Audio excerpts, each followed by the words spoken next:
Hello and I welcome you to Vigyan recharge. Percy Schmeiser Canada का एक 68 साल किसान 40 साल से कैनोला उगा रहा था। एक दिन हवा से कुछ बीज खुद ब खुद उसे खेत में जा गिरे, फिर उसके खेत में उग भी गए। फिर एक $1 बिलियन कंपनी आती है और भाई साहब वो घसीट कर कोर्ट में ले जाती है। इल्जाम हमारे द्वारा खोजे गए बीजों को हमसे बिना पूछे इस्तेमाल करना, यानी पेटेंट इन्फ्रिंजमेंट। किसान ने बोला ये मैंने नहीं किया, ये तो हवा से मेरे खेत में आए थे। लेकिन कनाडा के सुप्रीम कोर्ट में कंपनी जीत गई। आप जानते हो ये कंपनी कौन थी? ये वही कंपनी है जिसने वियतनाम के जंगलों पे स्प्रे होने वाला केमिकल बनाया, जिसके स्प्रे होने के 50 साल बाद भी वियतनाम में बच्चे बिना हाथ पैर के पैदा हो रहे हैं। ये वही कंपनी है जिसने WHO के मुताबिक हमारी प्लेट तक कैंसर पहुंचा दिया। ये वही कंपनी है जिसने बीजों पर पेटेंट हासिल कर लिया, प्रकृति पर खाने पर कॉपीराइट लगा दिया। ये और कोई नहीं, ये कंपनी है मोसांटो। 1901 अमेरिका के जॉन फ्रांसिस क्विनी ने मोसांटो नाम की केमिकल कंपनी बनाई अपनी वाइफ ओल्गा मोसांटो क्विनी के नाम पर, जिसका पहला प्रोडक्ट था सैकरीन, यानी कि एक आर्टिफिशियल स्वीटनर, और ये केमिकल कोका कोला को बेचा जाता था। 1920 और 40 के बीच में मोसांटो ने क्या क्या बनाया जरा ये सुनो। पहला सल्फ्यूरिक एसिड, दूसरा PCBs यानी कि पॉलीक्लोरिनेटेड बाइफिनाइल्स। ये हाईली टॉक्सिक है, कैंसर करता है। अमेरिका ने इसे 1979 में बैन किया और हमने 2025 में। इसके अलावा मोसांटो ने प्लास्टिक के लिए स्टेरीन और वियतनाम में इस्तेमाल होने वाला एजेंट ऑरेंज भी बनाया था। वियतनामी गुरिल्ला फाइटर्स ने अमेरिकन मिलिट्री की नाक में दम कर रखा था। ये लोग जंगल में छुपकर रहते थे और मौका पड़ने पर हमला करते थे। क्योंकि जंगल बहुत घना था तो अमेरिकन फौज इनको ढूंढ नहीं पा रही थी। ये जंगल वियतनामी फाइटर्स के लिए एक सुरक्षा कवच की तरह काम कर रहा था। इसके बाद पेंटागन ने सोचा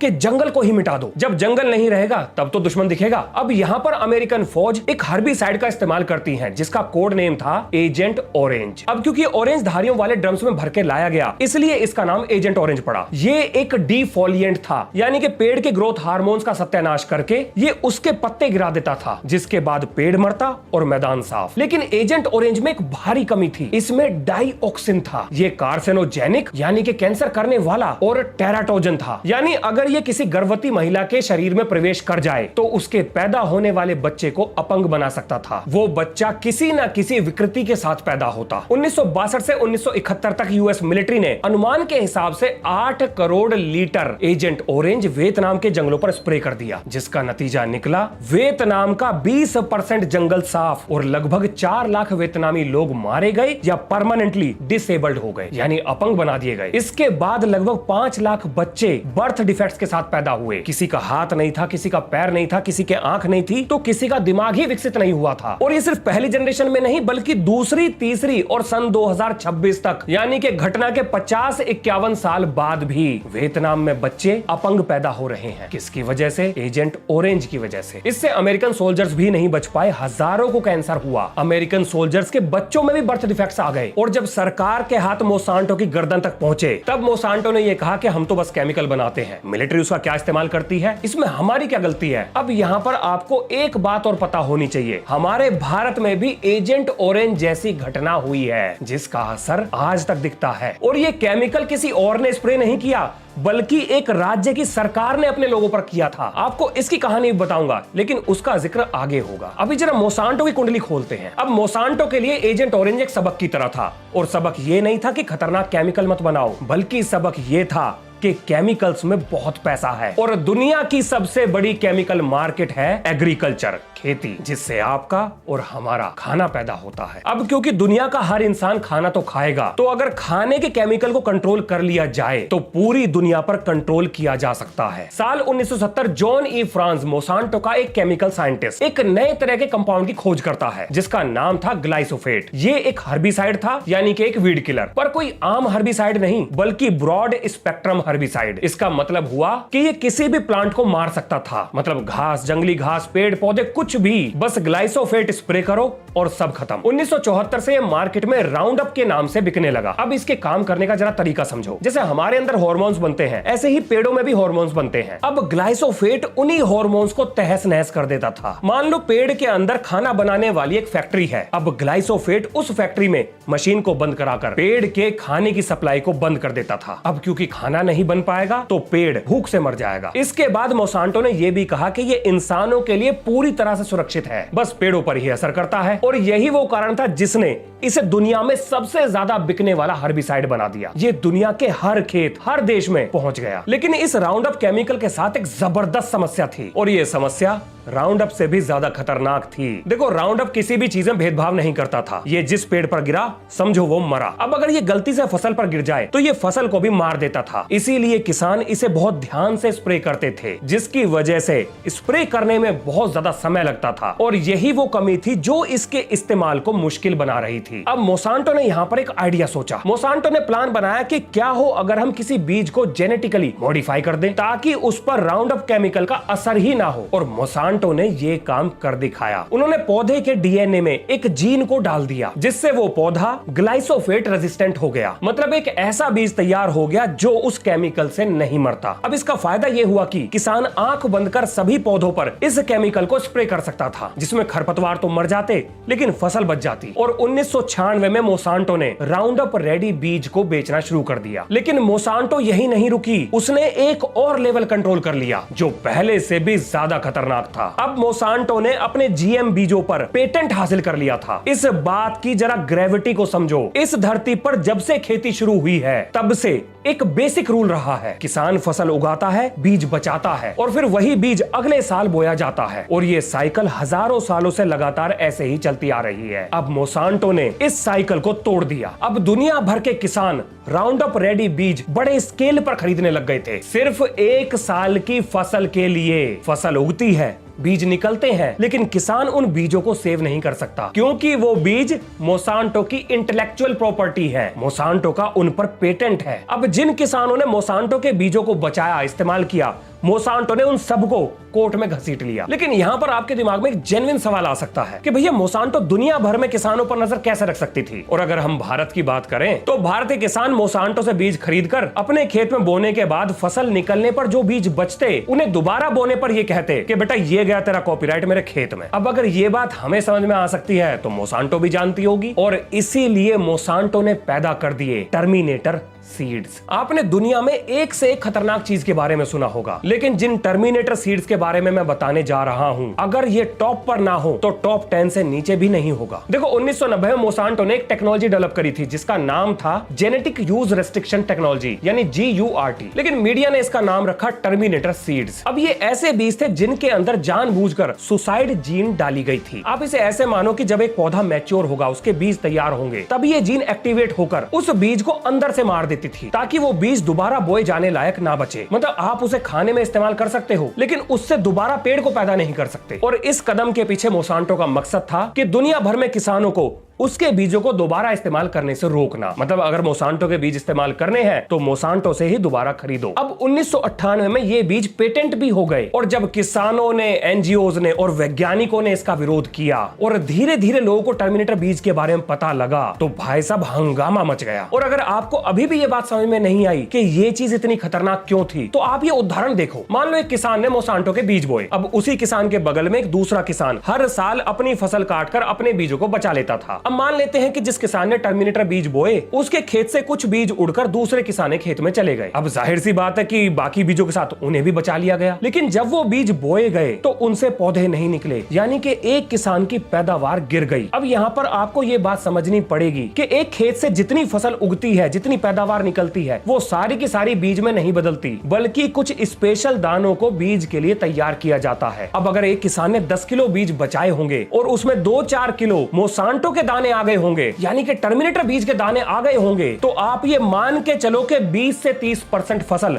बर्बाद हो जाएगी। किसान को भारी नुकसान होगा। इससे किसान का विश्वास टूटेगा और वो ये सोचेगा कि बीज बचाना बेकार है, हमेशा नया बीज बोया करो। और नया बीज कौन बेच रहा था? मोसांटो। इसका एक और परिणाम निकल सकता था। भाई साहब, धीरे धीरे प्राकृतिक बीज गायब होना शुरू कर देते। यानी कि अगर चावल की 50 वैरायटीज हैं तो लोग उन्हें छोड़कर मोसांटो की सिंगल वैरायटी पर शिफ्ट हो जाते। अब इससे भी बड़ा खतरा था जीन म्यूटेशन। ये बायोलॉजी का बेसिक रूल है। एक जनरेशन से दूसरी जनरेशन में जीन्स में बदलाव होता है। आप इसे ऐसे मान लो कि एक बीज के अंदर सुसाइड जीन डाली गई है जो एक फिक्स टाइम पर एक्टिवेट होनी थी। अब म्यूटेशन की वजह से उसका ये ऑन ऑफ स्विच खराब हो गया, मतलब वो जीन परमानेंटली ऑन हो गई। अब भाई साहब हो जाता है क्रॉस पॉलिनेशन। मतलब अगर आसान भाषा में कहूं तो एक पौधे से सुसाइड जीन निकलकर दूसरे पौधे के अंदर चली गई, उसी प्रजाति के दूसरे पौधे के अंदर। अब मोसांटो ये सुसाइड बीज सिर्फ एक फसल के लिए नहीं बल्कि बहुत सारी फसलों के लिए बना रही थी। अब अगर मार्केट में ऐसे बीजों की भरमार हो जाती तो जिस किसान ने ये बीज बोए भी ना होते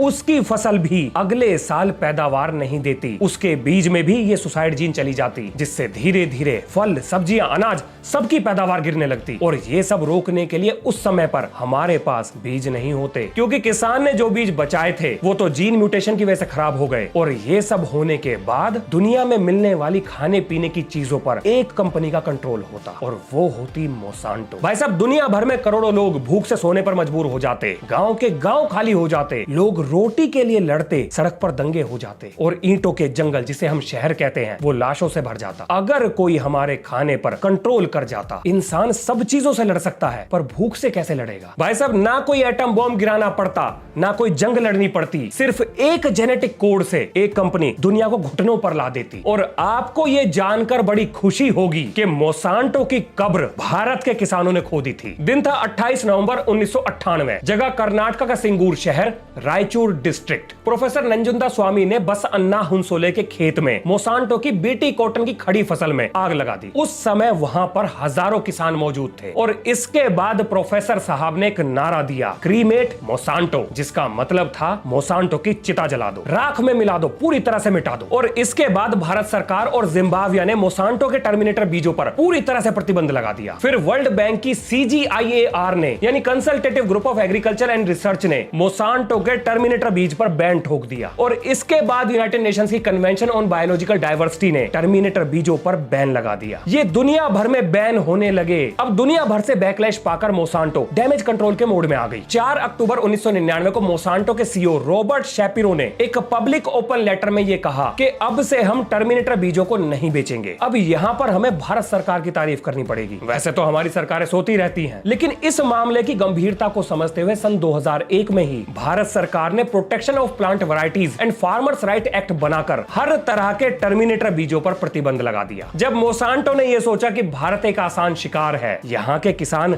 गरीब हैं, यहाँ का कानून कमजोर है, तब उन्हें यह अंदाजा कतई नहीं था कि वो किससे भिड़ने जा रहे हैं। जो किसान फावड़े से खेत खोदकर दुनिया का पेट भर सकता है, किसान के उसी फावड़े ने मोसांटो की कब्र खोद दी।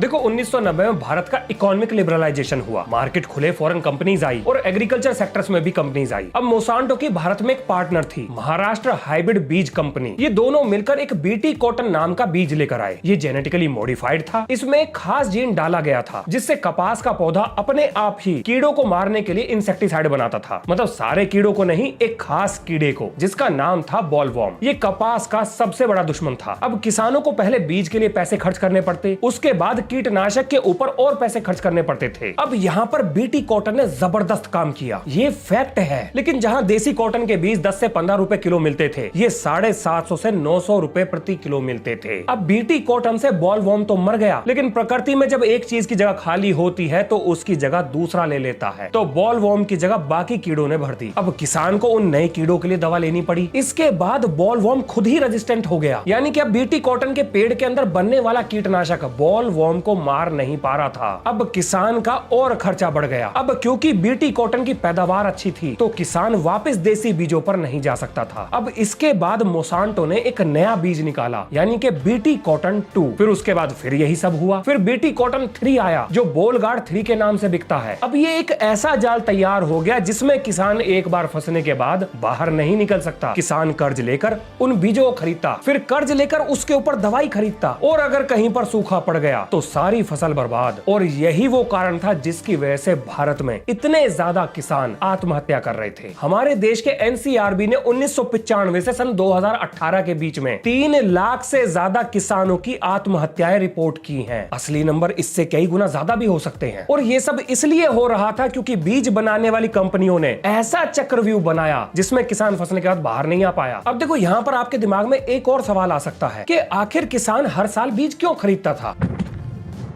तो देखो, इसका जवाब छुपा है एक कॉन्सेप्ट में जिसे कहते हैं हाइब्रिड विगोर। सोचो, 2 प्लांट हैं, एक प्लांट ए जो सूखा झेल सकता है और दूसरा प्लांट बी जिसकी पैदावार जबरदस्त है लेकिन सूखा नहीं झेल सकता। अब अगर इन दोनों पौधों को क्रॉस बीड कराया जाए तो जो पहली जनरेशन का पौधा होगा, यानी कि F1, उसके अंदर इन दोनों प्लांट से बेहतर गुण होंगे। वो सूखा भी झेल पाएगा और बेहतर पैदावार भी देगा। अब किसान ने F1 उगाया, बहुत अच्छी फसल हुई, खुश हुआ, बेचा, पैसा आया और फिर इन्हीं बीजों को बचा लिया और फिर अगले साल फिर बो दिया। लेकिन भाई साहब अब ये जो बीज हैं ये कहलाएंगे F2 यानी कि अगली जनरेशन। और यहाँ जेनेटिक्स का एक रूल लगता है जिसे कहते हैं सेग्रीगेशन यानी कि मेंडल का लॉ। भाई साहब F1 में जो गुण इकट्ठा आए थे वो F2 में बिखर जाएंगे। मतलब कुछ पौधे तो सूखा झेलेंगे, कुछ की पैदावार अच्छी होगी, कुछ में दोनों गुण मिल जाएंगे और कुछ में दोनों ही गुण गायब हो जाएंगे। आपको खेत में कुछ पौधे लंबे कुछ छोटे दिखाई देंगे, कुछ पौधे बिल्कुल स्वस्थ तो कुछ बीमार हो चुके होंगे। और ये चीज आपकी पैदावार को 20 से 50% तक कम कर देगी। आप इसे एक उदाहरण की मदद से समझो। आज भारत की टीम में 11 खिलाड़ी खेल रहे हैं। हर प्लेयर अपनी फील्ड में एक्सपर्ट, कोई बॉलर अच्छा है, कोई बैट्समैन अच्छा है, कोई फील्डर अच्छा है तो कोई कीपर अच्छा है। अब ये टीम हो गई F1। अब अगर आज से 20-30 साल बाद इनके बच्चों की टीम बनाई जाए और उसे नेशनल क्रिकेट टीम बना दिया जाए तो भाई साहब इसकी क्या गारंटी कि बैट्समैन का बेटा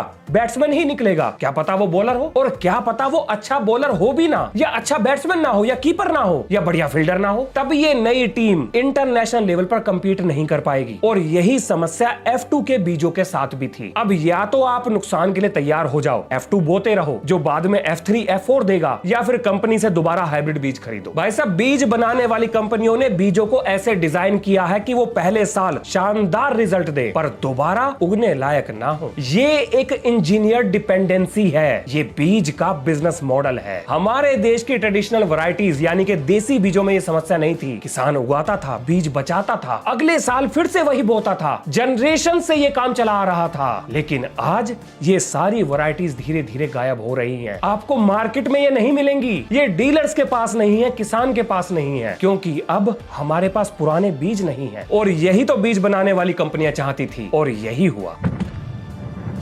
आपने नाम सुना होगा IARC का, यानी कि international agency for research on cancer. ये WHO कैंसर रिसर्च आर्म है, दुनिया की सबसे रेस्पेक्टेड कैंसर इवैल्यूएशन बॉडी। अब IARC ने ग्लाइसोफेट की जांच करी और कहा कि प्रोबेबली कार्सिनोजेनिक है और इसको ग्रुप 2A के अंदर डाल दिया। मतलब ये इंसानों में ब्लड कैंसर कर सकती है। और इसी कारण की वजह से मोसांटो पर दुनिया भर में केस ठोक दिए गए। ली जॉनसन सैन फ्रांसिस्को का एक स्कूल ग्राउंड कीपर था। उसका काम था ग्राउंड को बच्चों के लिए मेंटेन करना, मतलब घास काटना, खरपतवार काटना, पानी वानी देना। अब ली जो है रेगुलरली राउंड ऑफ का इस्तेमाल करता था और कुछ सालों बाद उसे ब्लड कैंसर डायग्नोज हो गया। इसके बाद डॉक्टर्स ने कहा कि भैया ये तो ठीक ना होगा। फिर ली ने अपने कैंसर का कारण पता करने की कोशिश करी और अपनी डेली की दिनचर्या से उसे ये पता लगा कि जिस केमिकल का वो ग्राउंड में इस्तेमाल कर रहा था उसे WHO ने प्रोबेबल कार्सिनोजेनिक की कैटेगरी में डाल रखा है। अब ली ने मोसांटो के ऊपर केस ठोक दिया। फिर इसके बाद सन 2017 में मोसांटो के इंटरनल डॉक्यूमेंट्स लीक हो गए, जिसमें मोसांटो की ईमेल्स थे, इंटरनल मेमोज थे, कुछ रिपोर्ट्स थी, कुछ स्टडीज थी, जिन्हें मोसांटो पेपर लीक के नाम से दुनिया जानती है।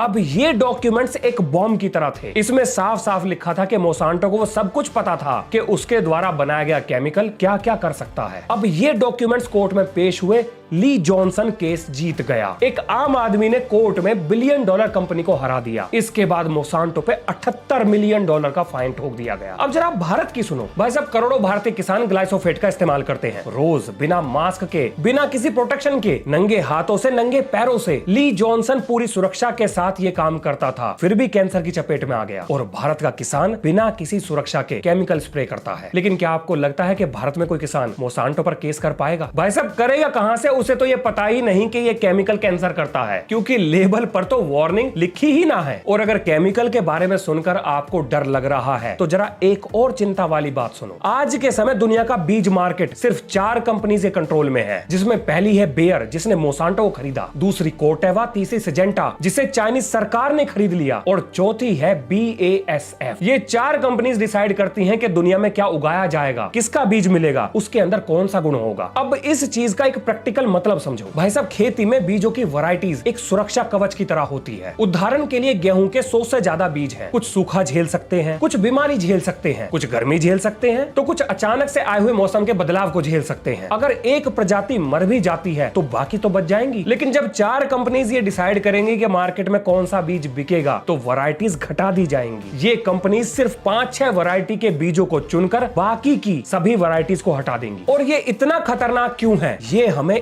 इतिहास ने एक बहुत दुखद घटना के साथ सिखाया है। समय था 1841 का, जगह थी आयरलैंड। ये उस समय ब्रिटिश एम्पायर का गुलाम था। इसकी 85 लाख के आसपास की आबादी थी और हर खेत में एक ही प्रजाति का आलू बोया जा रहा था, जिसका नाम था लंपर। अब आलू की ये प्रजाति हर तरह की जमीन में उग जाती थी। उस समय आयरलैंड की आधी आबादी, लगभग 40 लाख लोग इसी पर निर्भर करते थे। और इसका कारण ये नहीं था कि वो कुछ और उगाना नहीं चाहते थे, बल्कि अंग्रेज आयरलैंड में उगने वाले गेहूं, चावल, हर चीज को अपने देश में लेकर चले जाते थे और आयरलैंड के लोगों के पास बचता था तो बस लंपर। अब 1845 में साउथ अमेरिका का एक जहाज एक इन्फेक्शन को लेकर आता है। अब पूरा का पूरा यूरोप इसकी चपेट में आ गया। अब क्योंकि बाकी यूरोप में फसल की अलग अलग वैरायटीज बोई जाती थी, तो कुछ मरी तो कुछ बच गई, लोग सरवाइव कर गए, मतलब भूख से किसी की मौत नहीं हुई। लेकिन फिर ये अक्टूबर 1945 में आयरलैंड में पहुंच गया और यहाँ था सिर्फ और सिर्फ लंपर। कुछ ही हफ्तों में पूरे के पूरे खेत काले पड़ गए, सारी की सारी फसल सड़ गई, सब बर्बाद हो गया। और इसके बाद भूख ने अपना काम कर दिया। आयरलैंड की माएं अपने बच्चों को घास चबाकर खिलाती थी। इसकी वजह से लोगों के मुंह पर हरे दाग हो गए, जिनकी फोटो आज भी आयरलैंड के म्यूजियम में लगी हुई है। लोगों ने जिन जानवरों को बड़े प्यार से पाला, भूख की वजह से उन्हीं को मारकर खाने के लिए मजबूर हो गए। एक तरफ भूख ने कमजोर कर दिया और फिर बीमारी ने अपनी चपेट में ले लिया। टाइफस हो गया, कोलेरा हो गया, डिसेंट्री, इन बीमारियों ने लाशों के ढेर लगा दिए और जो लोग बच गए वो देश छोड़कर भागने लगे। 1841 में 85 लाख की आबादी वाला आयरलैंड 1901 आते आते 45 लाख की आबादी पर पहुंच गया। मतलब 1/4 आबादी साफ हो गई। अगर आयरलैंड के अंदर 5 वैरायटीज होती तो उनमें से शायद 1-2 बच जाती। अगर 10 होती तो शायद ऐसा अकाल ही ना पड़ता। भाई साहब, मोनोकल्चर ही असली दुश्मन है। और ये कतई मत सोच लेना कि ऐसा सिर्फ दुर्घटना से हो सकता है, क्योंकि बायोलॉजिकल वॉरफेयर में ऐसी डिजीज को वेपनाइज भी किया जा चुका है।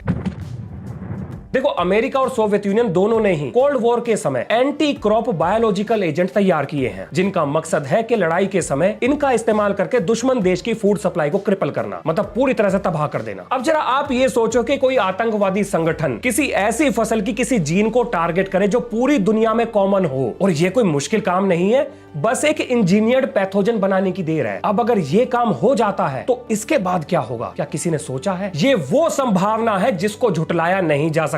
जेनेटिक साइंस ने हमारे हाथ में ऐसे हथियार दे दिए हैं जिसमें बिना एक भी गोली चलाए किसी भी देश को बर्बाद किया जा सकता है। जब हमारी पूरी फूड सप्लाई एक जेनेटिक फाउंडेशन पर खड़ी हो तो वो फाउंडेशन एक सिंगल पॉइंट फेलियर बन जाती है। इंजीनियरिंग में कॉन्सेप्ट होता है रिडंडेंसी, यानी कि क्रिटिकल सिस्टम का हमेशा बैकअप होना चाहिए। इसीलिए एयरप्लेन में अगर एक इंजन फेल होता है तो दूसरे के भरोसे प्लेन उड़ जाता है। अब दुनिया भर की सरकारें इस खतरे से भली भांति वाकिफ हैं।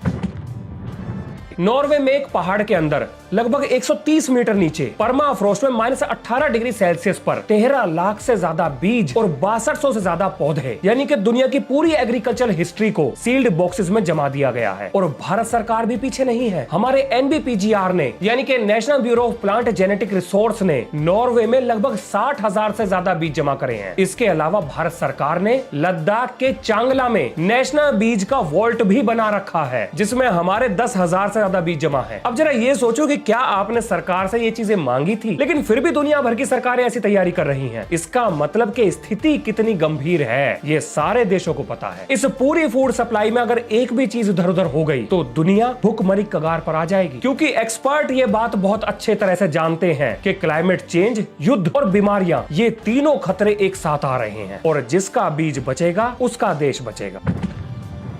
भारत में इस्तेमाल होने वाले 100 से ज्यादा पेस्टिसाइड पूरी दुनिया भर में बैन है, लेकिन वो सब भारत में बिक रहे हैं। अगर ओपन मार्केट में नहीं तो ब्लैक मार्केट में ही सही, लेकिन बिक रहे हैं। और इन्हीं केमिकल्स में से एक भारत का एजेंट ऑरेंज बना था। भाई साहब, केरला प्लांटेशन कॉर्पोरेशन, एक स्टेट गवर्नमेंट की कंपनी, कासरगोड के डिस्ट्रिक्ट में काजू के बागानों पर 20 सालों से, यानी 1980 से लेकर 2000 तक एंडोसल्फान का स्प्रे कराती है, एरियल स्प्रे कराती है। ये स्प्रे सीधा गांव के ऊपर से होता था, जिसकी वजह से वहां का पानी और जमीन दूषित हो गए। इससे पैदा हुई बीमारियां इतनी भयानक थी कि सन 2000 में केरला हाई कोर्ट ने इसके ऊपर बैन ठोक दिया। फिर सन 2004 में केरला पॉल्यूशन कंट्रोल बोर्ड ने भी इस पर बैन लगा दिया, और फिर 13 मई 2011 को सुप्रीम कोर्ट ऑफ इंडिया ने इसे पूरे भारत में बैन कर दिया। यानी कि एंडोसल्फान की सेल, प्रोडक्शन और यूज पर कानूनन प्रतिबंध लग चुका है। भाई साहब, इस एक अकेले केमिकल ने लोगों में जनरेशनल मानसिक, शारीरिक और हार्मोनल विकृतियां पैदा कर दी। अब क्या ये डैमेज परमानेंट था? तो जवाब है हाँ, इसका कोई इलाज नहीं था। ये केमिकल जन्मजात कमियां पैदा कर रहा था। आप जरा पंजाब की सुनो। भाई साहब, पंजाब ग्रीन रेवोल्यूशन का पोस्टर चाइल्ड है। आपको जानकर हैरानी होगी कि मालवा बेल्ट में कैंसर रेट नेशनल एवरेज से भी ज्यादा है। इतने कैंसर पेशेंट ट्रेवल करते हैं कि भटिंडा बीकानेर ट्रेन को कैंसर एक्सप्रेस के नाम से जाना जाता है। ये सच है कि ग्रीन रेवोल्यूशन ने भारत को खाना दिया, और ये भी सच है कि लाखों लोगों की जान बची, लेकिन इसकी हमने एक बहुत बड़ी कीमत अदा करी है। हमने जमीन बर्बाद कर दी, हमने पानी खत्म कर दिया और पेस्टिसाइड की डिपेंडेंसी बना ली। अब आप ये सोच रहे होंगे कि भैया सरकार क्या कर रही है, तो भैया सरकार की भी सुन लो। भाई साहब, भारत का प्राइमरी पेस्टिसाइड रेगुलेशन लॉ यानी कि इंसेक्टिसाइड एक्ट 1968 में बना था, यानी कि 57 साल पुराना, या 58 साल हो गए होंगे। और जब ये कानून बना था उस समय दुनिया में सिर्फ 20 तरह के पेस्टिसाइड ही इस्तेमाल होते थे, बस 20 तरह के ही रजिस्टर्ड थे, और आज 290 से ऊपर हो गए हैं। पर हमारा कानून वही है। हमारा नया पेस्टिसाइड मैनेजमेंट बिल सालों से संसद में पेंडिंग है। लेकिन क्यों?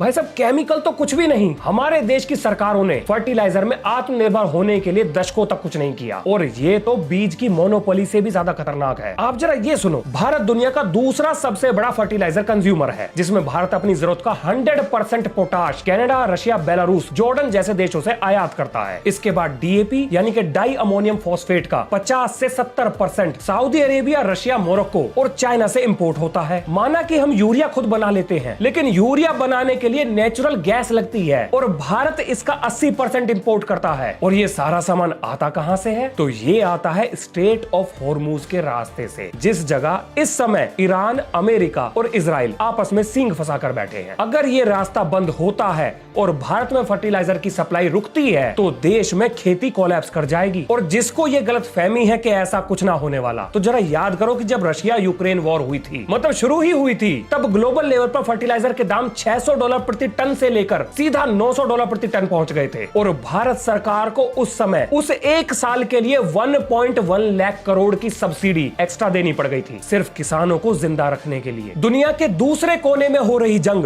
भारत के खेत तक आ चुकी थी। आप जरा इस पूरी पिक्चर को एक बार समझो। भारत को अपना खाना उगाने के लिए 3 चीजें चाहिए: बीज, दवा, खाद। और इन तीनों ही चीजों के लिए भारत बाहर के देशों की कंपनियों पर निर्भर करता है, या बाहर के देशों पर निर्भर करता है। मतलब मोटा माटी स्थिति तो यही है। अब एक बार को बीज तो मैनेज हो जाएगा, लेकिन बाकी 2 कहां से लाओगे? और इन दोनों के बिना बीज भी किसी काम ना आएगा, क्योंकि ढंग से फसल ही ना पैदा होगी। अब हमारा देश बफर स्टॉक से कुछ महीने तो ये झटका झेल सकता है, लेकिन उसके बाद देश में हाहाकार मच जाएगा। भाई साहब, हमारा खाना हाईजैक हो चुका है और हम सो रहे हैं, लेकिन हम सब कुछ ठीक कर सकते हैं। उसका रास्ता है, हर समस्या का समाधान होता है।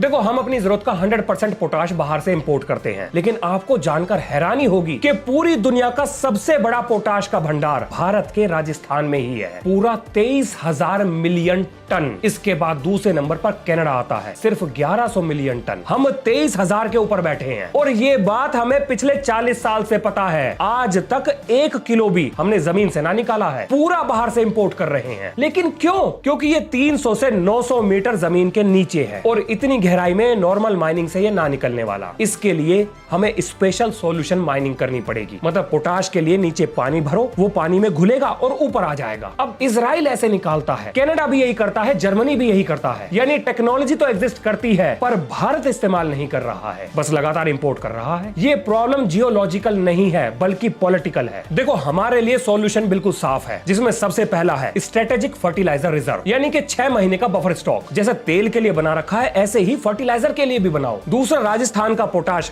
सॉल्यूशन माइनिंग से निकालो। हम टेक्नोलॉजी इंपोर्ट कर सकते हैं, या किसी दूसरे देश के साथ पार्टनर कर सकते हैं। भाई सब मिलकर निकालो, दुनिया को बेचो, पैसा आएगा, अपने किसानों पर खर्च करो। इसके बाद तीसरा है ग्लाकोनाइट। यूपी और एमपी में 2000 मिलियन टन ग्लाकोनाइट पड़ा हुआ है। ये स्लो रिलीज पोटाश है, बहुत अच्छी क्वालिटी का तो नहीं, लेकिन एक बार खेत में डालने पर लगभग 2-3 साल तक दोबारा पोटाश डालने की जरूरत नहीं पड़ेगी। इसके बाद चौथा सॉल्यूशन है यूरिया के लिए अमोनिया चाहिए, और अमोनिया बनाने के लिए चाहिए नेचुरल गैस। लेकिन हम ये नेचुरल गैस बाहर के देशों से इंपोर्ट करते हैं, पर हम इस इंपोर्ट के जाल से बाहर आ सकते हैं। एक टेक्नोलॉजी एग्जिस्ट करती है जिसका नाम है ग्रीन अमोनिया, यानी सोलर एनर्जी से पानी को तोड़ो, हाइड्रोजन को निकालो, हवा से नाइट्रोजन लो, और जब ये दोनों जुड़ेंगे तो अमोनिया बन जाएगा। किसी नेचुरल गैस की जरूरत नहीं, कोई इंपोर्ट नहीं। भारत में सोलर एनर्जी की कमी भी नहीं। माना ये शुरू में बहुत महंगा पड़ेगा, पर अगर बड़े स्तर पर ये किया जाए तो धीरे धीरे कॉस्ट नीचे आ जाएगी। भाई साहब, ऑस्ट्रेलिया ये कर रहा है, सऊदी अरेबिया भी कर रहा है, तो हम हम भी कर सकते हैं। इसके बाद पांचवा सॉल्यूशन है, भारत में लगभग 50 करोड़ से ऊपर जानवर हैं। अगर भारत सरकार गोबर बेस्ड कंपोस्ट प्लांट हर ब्लॉक में बनाने की ट्रेनिंग दे दे और फिर मार्केट तैयार कर दे तो 30 से 40% नाइट्रोजन फर्टिलाइजर की खपत को नीचे लाया जा सकता है। फिर बायो फर्टिलाइजर हो गए, एजेटोबैक्टर हो गया, राइजोबियम हो गया, पीएसबी हो गया। ये बैक्टीरिया हवा से नाइट्रोजन को जमीन में फिक्स करते हैं। अगर इसी को बड़े स्तर पर कर ले तो 20 से 30% यूरिया खपत तो यही कम कर देगा। ये कोई रॉकेट साइंस नहीं है। आईसीएआर की लैब में हम 30 साल से ये सारी चीजें बनाकर बैठे हैं। इसके अलावा सरकार को सोयल का हेल्थ कार्ड भी सीरियस कर देना चाहिए। भाई साहब, किसान अपनी जमीन में 30 से 40% यूरिया जरूरत से ज्यादा डाल देता है, अनजाने में ज्यादा डाल देता है। ये यूरिया की वेस्टेज है, सरकार की सब्सिडी की वेस्टेज है। अगर किसान को जमीन का हेल्थ कार्ड बनाकर दिया जाएगा तो लगभग हम 25% वेस्टेज वो कम कर पाएंगे। और ये जितनी भी चीजें मैंने बताई हैं, ये आने वाले 15 सालों में भारत के फर्टिलाइजर इंपोर्ट को 70% नीचे ला सकती हैं। और ये उस दिन होगा जब भारत सरकार फर्टिलाइजर को सब्सिडी का आइटम नहीं बल्कि नेशनल सिक्योरिटी से जोड़कर देखेगी। भाई साहब, टेक्नोलॉजी हमारे पास है, रिसोर्सेज हमारे पास है, बस सिर्फ कोशिश करने की देर है और हम आत्मनिर्भर हो जाएंगे। अब जरा बीज की समस्या का समाधान सुनो। भारत सरकार ने 2008 में अपना खुद का बीटी कॉटन बनाया जो मोसांटो कंपनी के बीज से 5 गुना सस्ता था। ये अप्रूव भी हुआ और आज कहां है? मार्केट से गायब। अब ये सुनो, धारवाड़ की साइंटिस्ट मंजुला ने इवेंट 78 बनाया। ये मोसांटो के बीज से ज्यादा बेहतर था। और इसके बाद क्या हुआ पता है? इस वैज्ञानिक के ऊपर जांच बैठ गई और 2022 में जाकर बोला गया कि ये चाइनीज जीन है और फिर रिसर्च बंद। ये मिस्ट्री आज तक अनसॉल्व्ड है। आप जरा पैटर्न को देखो, जब भी हमारे देश ने कोई अल्टरनेटिव बनाने की कोशिश करी तो भाई साहब वो खत्म हो गया या खत्म कर दिया गया। लेकिन जो हुआ सो हुआ। अब जरा समाधान सुनो आप। पहला है पब्लिक सेक्टर ब्रीडिंग प्रोग्राम। जैसे इसरो को फंडिंग मिलती है वैसे ही इस ब्रीडिंग प्रोग्राम को भी फंडिंग मिलनी चाहिए। 50 से 100 गांव चुनकर वहां सिर्फ देसी बीजों की फसल ही उगवाओ। फिर इन फसलों के ऊपर एमएसपी दो, इनके लिए मार्केट तैयार करवाओ। और अगर ऐसा करने में हम कामयाब हो गए तो ये गांव ही भारत का सीड बैंक बन जाएंगे। हमें कभी भी अपने बीजों को किसी वॉल्ट में रखने की जरूरत नहीं पड़ेगी क्योंकि हमारी देसी वैरायटी हमारे खाने पीने में आ जाएगी। और तीसरा है वैज्ञानिकों की सुरक्षा। अगर कोई वैज्ञानिक पब्लिक सेक्टर अल्टरनेटिव को डेवलप करता है तो उसकी रिसर्च को इंडस्ट्री और पॉलिटिकल प्रेशर से बचाओ। इवेंट 78 जैसा स्कैंडल दोबारा रिपीट नहीं होना चाहिए। अब जरा पेस्टिसाइड का सॉल्यूशन सुनो। साल 2000 पनाकुला गांव, आंध्र प्रदेश। वैसे पेस्टिसाइड ने इस गांव को बर्बाद कर दिया था। मतलब किसान पेस्टिसाइड पॉइजनिंग की वजह से अजीब अजीब बीमारी से बीमार हो रहे थे। इसके बाद वेणु महादेव नाम के एक बंदे ने नीम, मिर्च और लहसुन के साथ एक्सपेरिमेंट किया जो काम कर गया। फिर सन 2024 में पुनाकुला भारत का पहला पेस्टिसाइड फ्री गांव बन गया। 2010 में पूरा आंध्रा ने 50% पेस्टिसाइड का इस्तेमाल कम कर दिया। अगर एक गांव, एक राज्य ये कर सकता है तो पूरा भारत क्यों नहीं? भाई साहब, ईयू में 100 से ज्यादा पेस्टिसाइड बैन है। इन्हें तुरंत हमारे देश में बैन करो। पेस्टिसाइड मैनेजमेंट बिल को लाओ जो 25 साल से पेंडिंग है। हर पंचायत में नीम नर्सरी लगवाओ। किसानों को नेचुरल पेस्टिसाइड बनाना सिखाओ और ऐसे स्टार्टअप्स के लिए 5000 करोड़ का फंड अलॉट करो। इसके बाद जो ऑर्गेनिक फूड निकलेगा वो मार्केट में सर्वाइव कर पाए उसके लिए 20-30% एक्स्ट्रा एमएसपी दो। ये सब कुछ संभव है। पुनुकुला गांव ने बिना फंडिंग के ये किया, सिक्किम ने करके दिखाया, भारत भी कर सकता है। तो रोक कौन रहा है? एक इंडस्ट्री जो केमिकल बेचती है। भाई साहब, हम एक जंगल के अंदर रहते हैं जहां भूखे शेर की तरह बड़ी बड़ी कंपनीज हमारी तरफ नजर गड़ाकर बैठी हैं कि कैसे आम आदमी से और पैसा निचोड़ा जाए। और ये आज से नहीं हो रहा बल्कि दशकों से ऐसे ही चलता आ रहा है। अगर आपने कुछ नहीं किया तो ऐसे ही चलता रहेगा। सब कुछ सरकार पर मत छोड़ो। आपके लिए भी मेरे पास सलाह है, जब भी आपके पास ऑप्शन हो तो लोकल से फल सब्जियां खरीदो। सीधा किसान से लो, बिचौलियों से नहीं। अगर सप्लाई चेन छोटी होगी तो उसके ऊपर केमिकल का लोड भी कम होगा। अगर संभव हो तो अपनी सब्जियां खुद उगाओ और अगर संभव ना हो तो कुछ लोग मिलकर किसान से जमीन किराए पर ले सकते हो। फिर बिना केमिकल की सब्जियां उगवाओ। जब आप कष्ट उठाओगे तो कंपनीज पर दबाव बढ़ेगा। जब कंज्यूमर डिमांड करेगा तो मार्केट शिफ्ट होगा। भाई साहब, कंपनीज रिएक्ट करेंगी क्योंकि कंपनीज पैसा फॉलो करती हैं और ये पैसा कंज्यूमर से आता है, आपसे आता है। आज दुनिया आयरलैंड वाली गलती को ग्लोबल स्केल पर दोबारा दोहरा रही है। किसान बीज बचाना छोड़ चुके हैं और देसी वैरायटीज मार्केट से गायब हो चुकी हैं। हाई यील्डिंग के नाम पर एक दो कंपनीज एक दो वैरायटीज निकालकर मार्केट पर कब्जा करके बैठी हैं। हिस्ट्री रिपीट हो रही है। आयरलैंड में एक वैरायटी ने, एक जेनेटिक गलती ने 10 लाख लाशें बिछा दी, 20 लाख लोग शरणार्थी बना दिए और एक देश की चौथाई आबादी धरती से साफ कर दी। और आज 180 साल बाद हम वही गलती दोहरा रहे हैं। इस बार दायरा भी बड़ा है और दांव पर भी सब कुछ लगा है। Pesticide based agriculture. This was our biggest mistake that we could have done. And this has killed our country. Today, you would be surprised. In America is feeling the pinch now. A newborn baby in America recently, the cord blood contained 240 banned chemicals. 240 banned chemicals.